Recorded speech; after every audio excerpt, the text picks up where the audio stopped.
Okay, well, hi everybody, and welcome to quarantine day, whatever the fuck we're on. Oh, hi Anya. Hi. I have a box, so I'm going to open it, see what happens to be in here.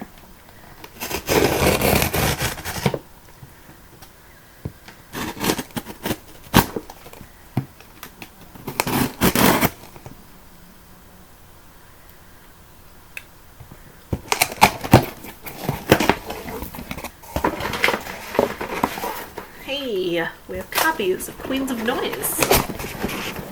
This out of the way? Oh, Anya, what do you think? You interested? No. That's okay. So, since we are all stuck in here with not a single fucking thing to do, I'm gonna read you the first chapter. You can still pre-order it right now if you like what you hear, and copies will be out here beginning of April.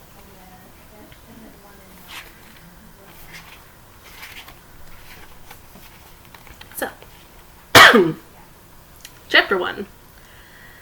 Sometimes you have to show a little fang. I try not to do it. But once in a while, my tough aesthetic and take-no-shit attitude isn't enough to deter the truly awful and the awfully helpful. The trouble is, norms will tolerate shifters so long as we behave ourselves. But the second we indicate that we'll bite back if someone pushes us hard enough, then they run through the streets screaming about monsters. I learned that real quick when they ran me and my pack out of Felton, calling us queers and werewolves. The queer part was right, though not sure why it was such a problem. But we were coyotes, not wolves, as if I would ever be one of those uptight bougie assholes. "Where are you headed, young lady? I'll give you a lift." He had gray hair, cut short, probably trying to minimize the fact that it was rapidly receding, as if getting old was something to be feared instead of envied. Judging by the shitty tie covered in cartoons, he was definitely somebody's dad. Maybe even somebody's granddad. "Nah, I'm good. Thanks, though." He didn't leave. He and his rough bucket car kept creeping along beside me, windows down. "Come on, get in the car. It's late, and a little thing like you oughtn't be out alone." I turned towards him and shifted my face. The moon would be full tomorrow night, so it was easy. Nose and mouth extended almost, but not quite, into a snout, and sharp teeth pierced through my gums, pushing the dull human teeth to the back. "Hey, mister, who says she's alone?" Otterpup said, unseen. His voice poured from the bushes behind me, thin, high, and ghost-like. The creep's eyes widened and he slammed his foot down on the gas pedal so hard that the engine screamed in protest.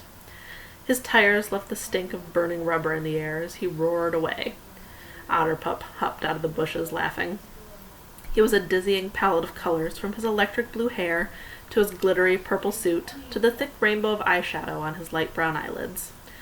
I draped my arm over his shoulders, the metal studs of his jacket snagging on the black mesh of my sleeve. That was cool. Mesh looked better with some tears in it. "Where's the rest of the pack?" He squirmed out from under my arm to resculpt his spiked hair. "They wanted to grab drinks before the show. They're going to meet us at the Mechanical Anatomy." Seeing my face tense, he added, "They took all our gear with them."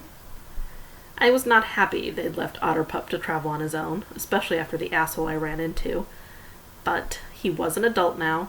Barely. He could have gone with them, or spoken up if he didn't want to walk to the show alone. We traveled in companionable silence, excitement and nervousness sparking between us until we arrived at the Mechanical Anatomy. The mildewed entrance had been literally carved into the remains of a staircase. The jumble of jagged, busted stairs was covered by a rickety wooden ramp. At the bottom was a bouncer in a torn t-shirt under a black leather jacket. He crossed his massive tattooed arms over his chest. "Hey, Mixie, Otter, y'all playing tonight?" he asked. "We are," I said. "Hell of a lineup." He stepped aside and led us through the entryway. Inside, the floor was sticky with old booze and the air smelled like sweat, cigarettes, and hairspray. The studded, tattooed, mostly black-clad crowd bounced and writhed with abandon to the sound of a band I'd never heard before. They didn't smell like shifters, but there was a hint of magic. Witches, maybe. The screen behind them said, "Baba Yaga and the Tricky Bitches," in red letters that looked like they'd been carved into the skin with a knife. They were pretty good, especially the lead singer. Every bit of her visible skin was covered in tattoos of animals in different art styles. Some were stick and poke, others American traditional, a couple Japanese style, and one hyper-realistic chicken spread across her chest. I was bad at judging how old someone was, but she was young. Fuck, all the bands seemed young to me now.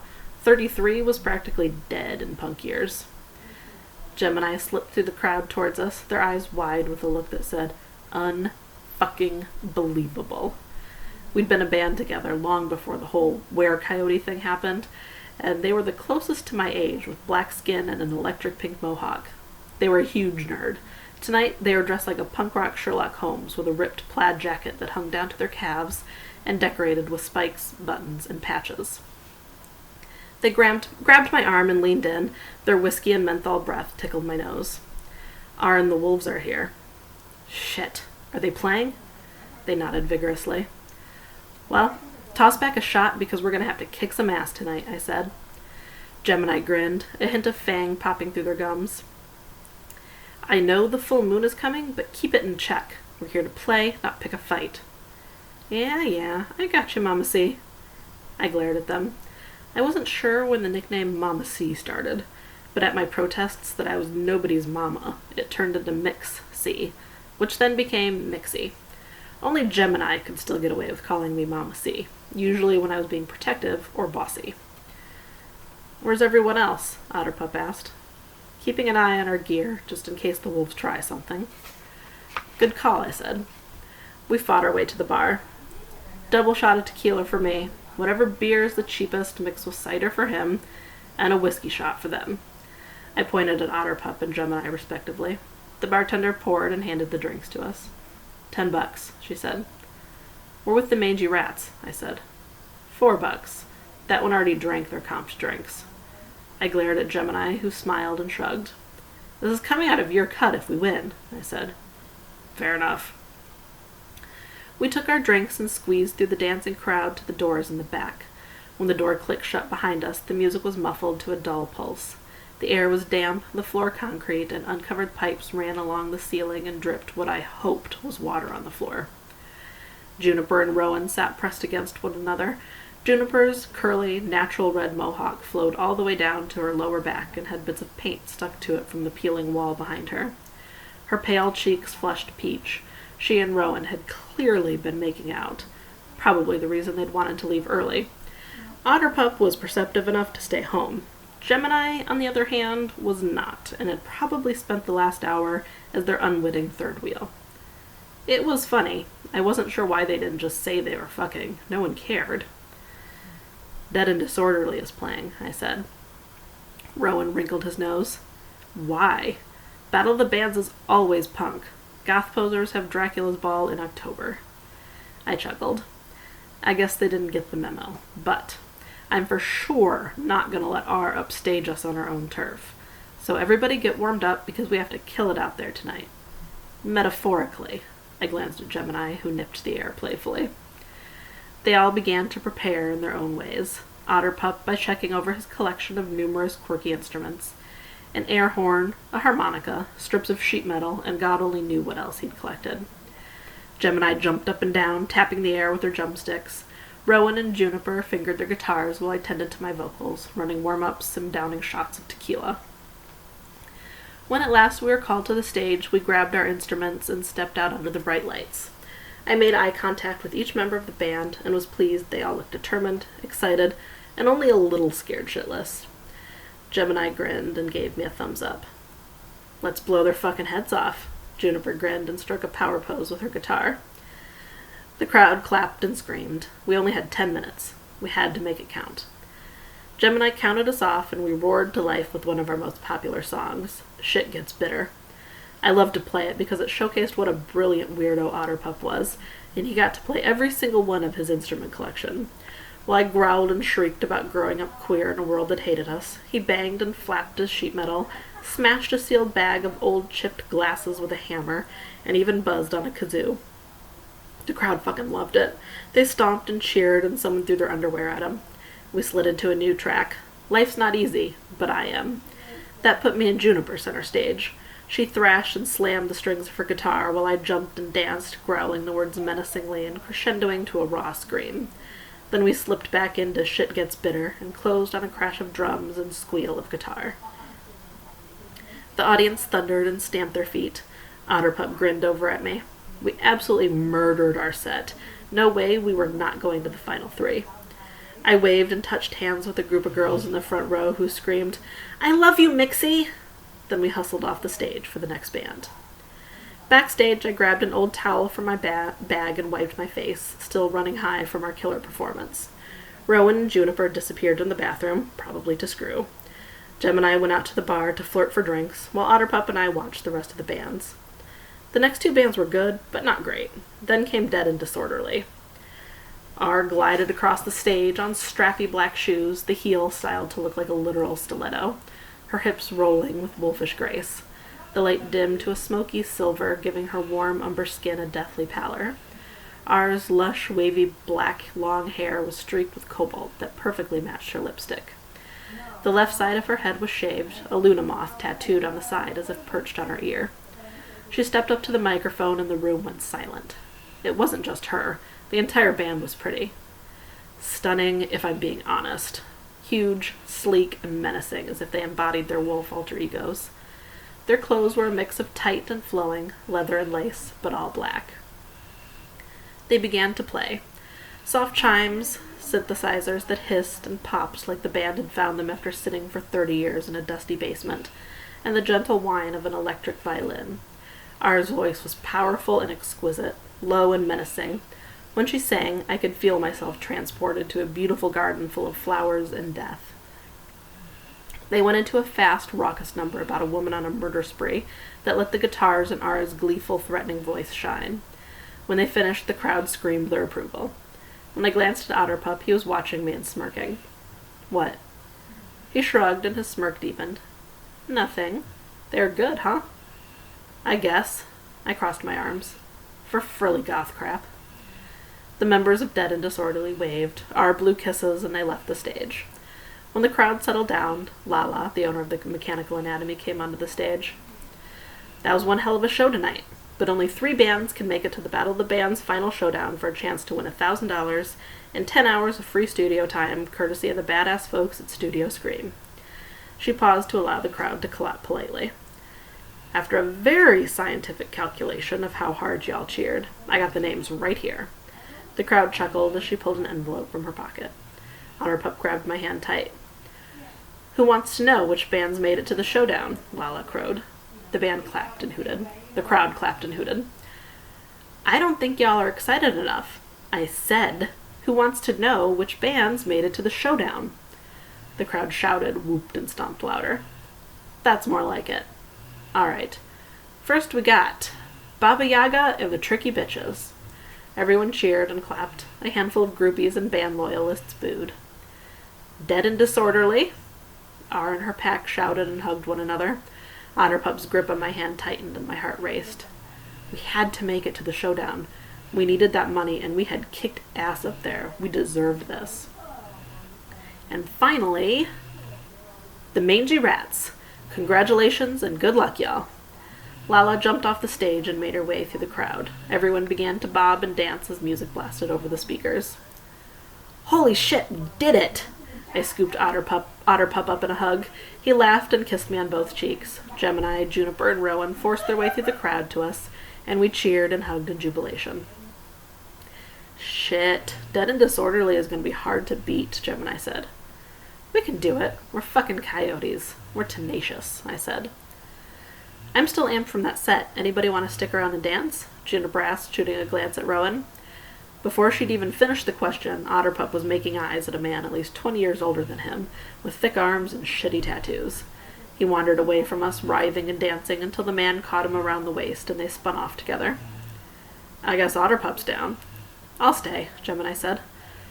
I loved playing music. It made my blood run hot and my body pulse.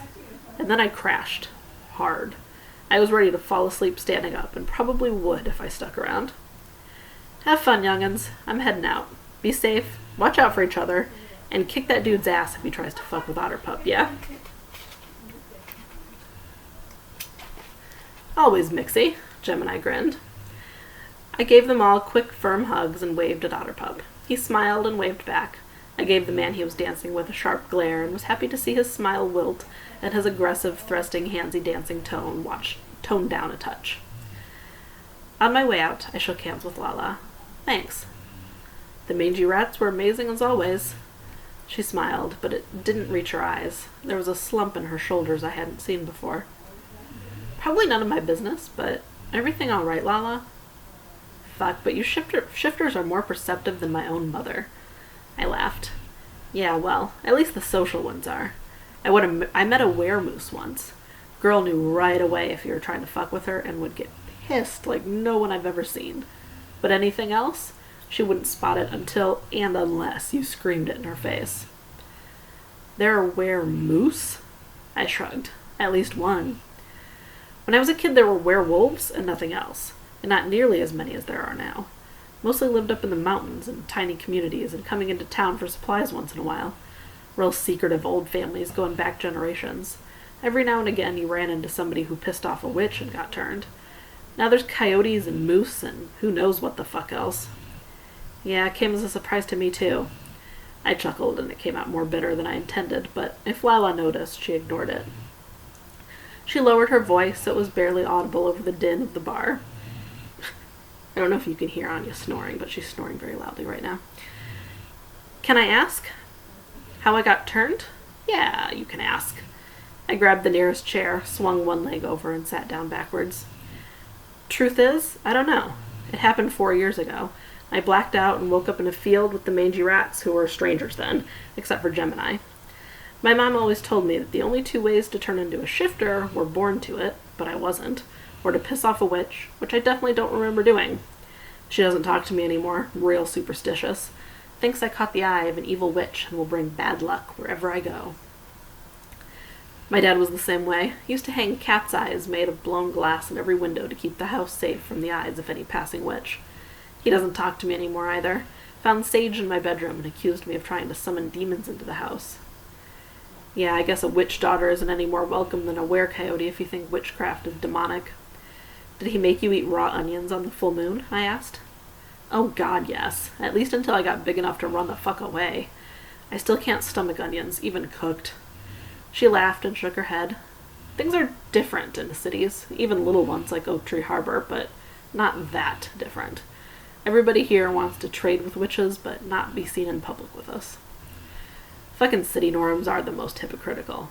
But it seems to me, and my were-coyote perceptiveness, that you've changed the subject.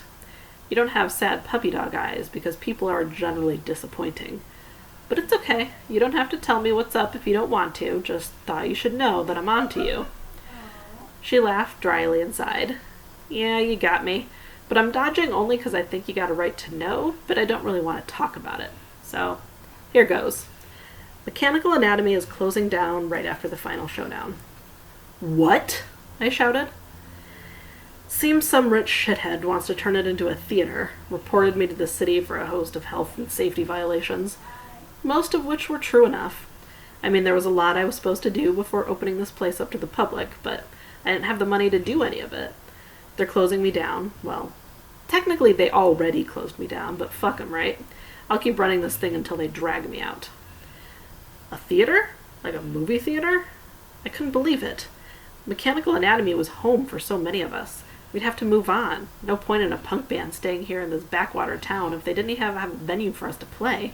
We'd been here 6 months, which was longer than I'd been anywhere since I left home. I'd started to think Oak Tree Harbor was home. No, like a theater. Plays, classical music, assigned seating, velvet chairs. I looked around the bar. No offense, Lala, but where exactly would any of that stuff fit? They bought the strip mall up above, too. They're going to tear all that down. Mechanical Anatomy will be basement storage or a boiler room or something. Oh, that is some bullshit. I'm sorry, Lala. Anything we can do to help? Not unless you can figure out who the mystery billionaire is, scare them away, and pay for a crew to come renovate this place. But hey, I had a good run here. Put on some shows folks will be talking about to their grandkids, and we're going to go out with a rad show by 3 of the best bands to ever play my stage, so make sure you make it a good one. You know we will.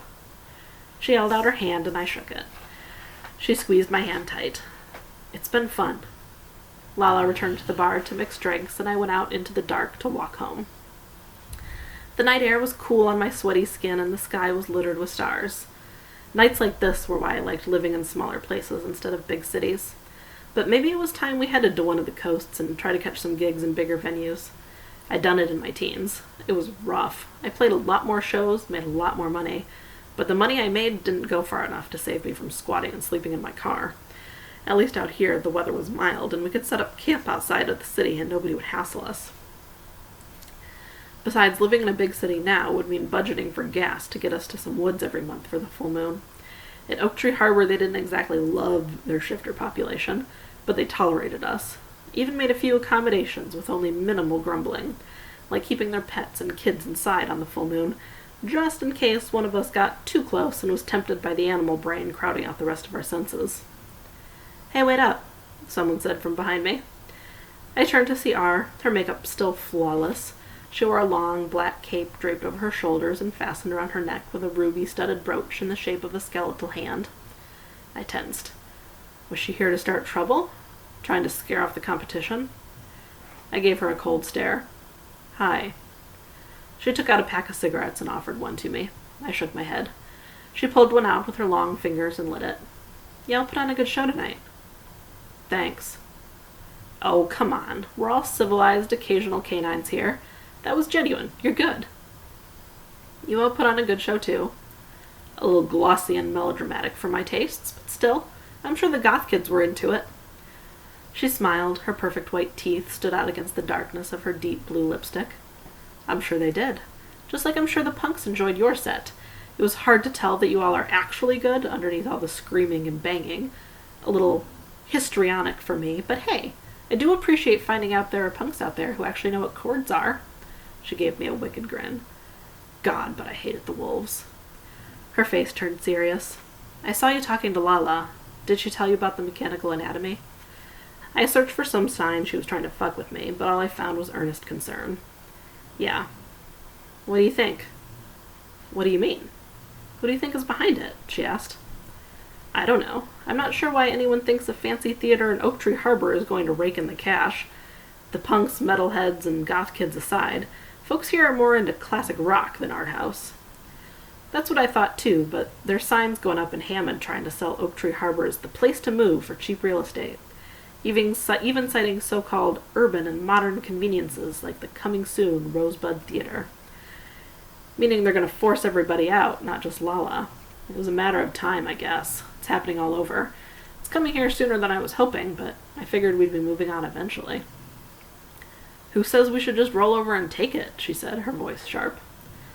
"I don't know. Life, I guess? What, you think you're going to fight some big-ass corporation in the entirety of Hammond City? Most people here don't give a fuck about us or Lala or the mechanical anatomy. They'll be starting up tourist bureaus and hotels within a month. Until they get forced out too. That's the way it works. The rich people scare off or force out any of the black folks, the trans people and the queers, the shifters, any witches who won't cater to them, and then the rest of the poors and middlings get booted to make way for condominiums. And that last group never seems to see it coming or want to listen to the rest of us when we tell them what's up. So we should just roll over and take it? Aren't punks supposed to be all hardcore, never back down, switchblade in your boot, damn the man, and burn it all down? I bristled, and pressure built in my gums as my coyote teeth threatened to burst free. I took a deep breath, then another, until the pressure disappeared. I turned to fire a retort, but R was stripping off her clothes. My face warmed. I wasn't uncomfortable with nudity. The coyotes shifted in front of each other all the time, and when we were home, it was a constant battle to convince Otterpup to ever wear clothes. But R wasn't my pack. I closed my eyes. She laughed, a throaty, growling sound. I opened my eyes just in time to see her drop to all fours. Fur rolled out of her skin in black and silver waves, rippling down her back to her ass. She howled. The sound was answered by wolves somewhere in the distance. Her packmates? Regular wolves? She grabbed her dropped clothes between her teeth and she was off, racing through the edges of the city to the fields outside. So, once again, Queens of Noise, you can get it from me on Hemlock. Pre-order is available now, and it'll be out here in, I don't know, like a week or something. Thanks for listening.